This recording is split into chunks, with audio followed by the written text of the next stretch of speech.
Ashwin, you are an Oscar-nominated... Can we sit down? Yes, please. I didn't know I was the one giving permission for that.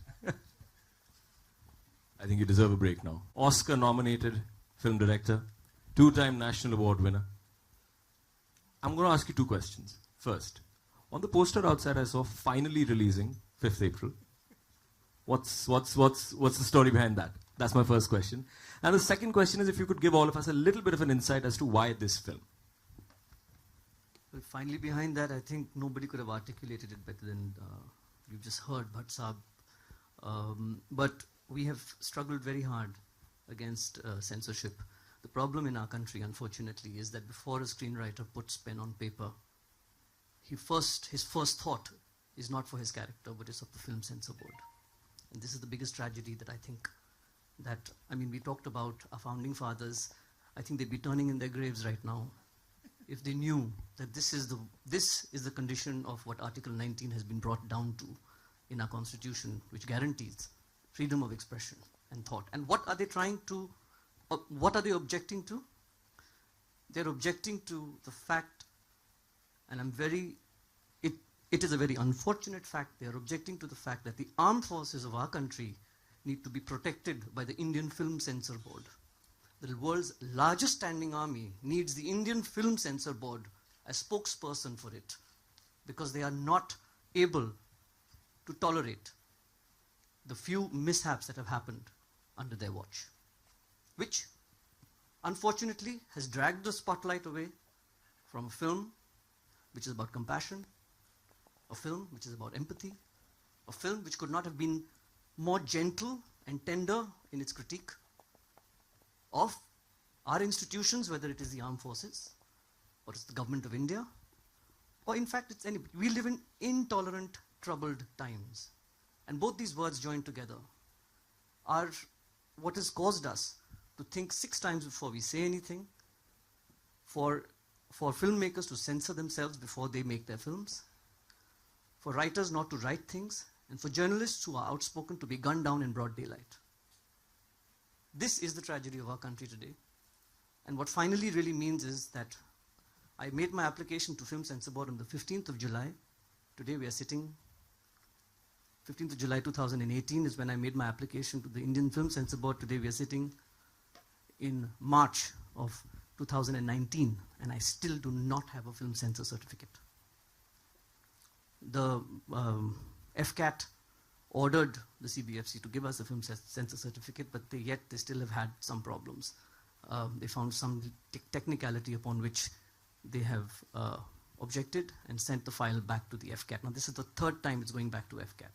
So it went from censor board to FCAT, FCAT back to censor board back to FCAT, now FCAT back to censor board when they ordered it, and now we are back from censor board to FCAT. I'm confusing myself, frankly, in this whole combination. I mean, it's ridiculous. So that's why there was a sigh of relief when we thought that we've got our certificate. You know, maybe we've preempted this whole thing. We shouldn't have really announced because we don't know, you know, till that piece of paper. And the irony of this is, of course, that I can run my film on YouTube today without anybody objecting. What do you say? What's your second question? Sorry. I think the passion with which you've spoken obviously reflects the amount of time and effort that has gone into getting this even till here. And I hope, as I hope everybody does, that free speech and freedom of expression is not clamped down and this film gets to see the light of day finally, and you get that piece of paper in your hand. You asked me why this film. Yes, okay. Well, the reason I made this film, it didn't actually occur to me till I actually had finished making it. I think the Kashmir issue, we are sitting on a tinderbox, as we know, with 2 nuclear armed nations facing each other, and Pulwama only showed us how fragile this alleged peace is. Kashmir issue is not going to be solved by the bureaucrats in either Kashmir nor the separatists. I beg your pardon, the bureaucrats in New Delhi nor the separatists in Kashmir. Nor is it going to be solved by the kids who are throwing stones and picking up guns and causing dastardly acts like Pulwama. They are too trapped in their own histories. They haven't had the opportunities and the choices that young people have in the rest of the country. The Kashmir issue will be solved by young people of today, the millennials, who are sitting in our schools and colleges and who are the first time they've gone for jobs in their 20s, early 30s. Because these people are not carrying the traumas of partition, nor are they carrying the burdens and the prejudices of their parents' and grandparents' generation. These kids have, this is the biggest opportunity we have as a country today.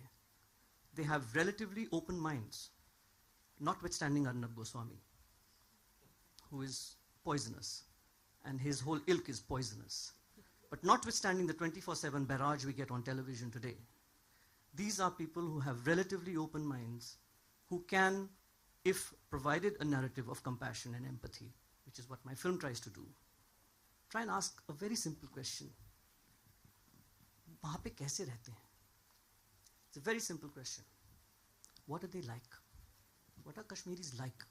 And the fact that we have to sit in India and ask, what are Kashmiris like, as if we are asking about an alien from another planet, shows how little information and how much government propaganda and media wash has alienated the populations of this grand nation with one of its most troubled and fragile parts.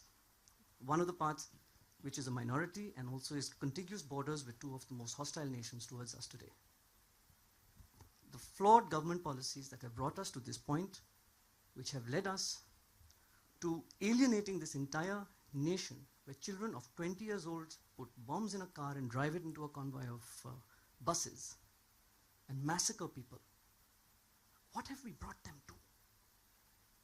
And the young people of today are the ones who can get up and ask the question, and I urge them, please go to Kashmir.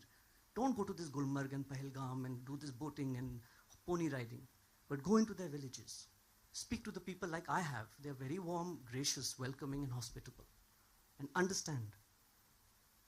If not that, just watch my film. Thank you for that, Ashwin. Okay. Soniji, let me start off by saying it's always such a delight to see you act on screen. I would like to know a little bit about your character in the film, and specifically to you, why this film? So I play a woman whose son has seemingly vanished into thin air. And so she's one of the people, many people in Kashmir whose sons have disappeared. Why I wanted to do this film, or why this film? So Ashwin is very kind to share the film with me, the script with me, even before he cast me, and even offered to cast me. That's another story. But when I read the film, the first thought that came to my mind is, oh my God, here is a man who knows Kashmir like nobody else that I've ever come across before. We've made so many films on Kashmir.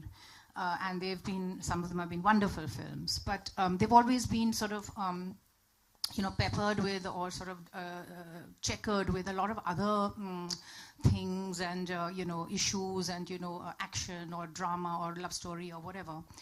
But here, I think, was a very simple film that I read, which talked about the real Kashmir. The people in Kashmir who are not leading dramatic lives. They're not in the forefront. They're not in politics. They're not on Twitter every day. But they live in the villages. They don't have a voice. They have a lot of heartbreak that they've gone through. And here is a film that speaks about their lives and them. And so this is why I felt that this film is so important that come what may, I would of course love to be a part of it, but even otherwise, this is a very important film that needs to be made. And hats off to Ashwin for bringing. Also, it's a film which is not a very, you see the trailer and you think, oh, it's a very serious film. It's a wonderfully humorous film, apart from all the, other things in it. It is also a love story. So it's so many things, and it really deserves to get the censor certificate and be watched by people. The other thing I feel very strongly about is about reality, truth, and facts. Truth has many faces. Your truth is different to my truth. But reality and facts they exist. You can't wish them away, no matter what you do. So my feeling is if we can have discussions and debates in Parliament, on television, here, there, everywhere, books come out about reality, about the reality of Kashmir particularly. Why can't we have films on that? I'm a great believer in the healing power of truth. And I feel the people of Kashmir really deserve that in their lives today. They deserve acknowledgement of what they've gone through. They deserve to be understood. They deserve to be healed. And one of the ways we can do this, apart from what, government outreach programs and all kinds of other things, one of the ways we can do this is through cinema. So this is that. That is also why I feel this film is so, so important. And I pray that things go well for it as it goes along.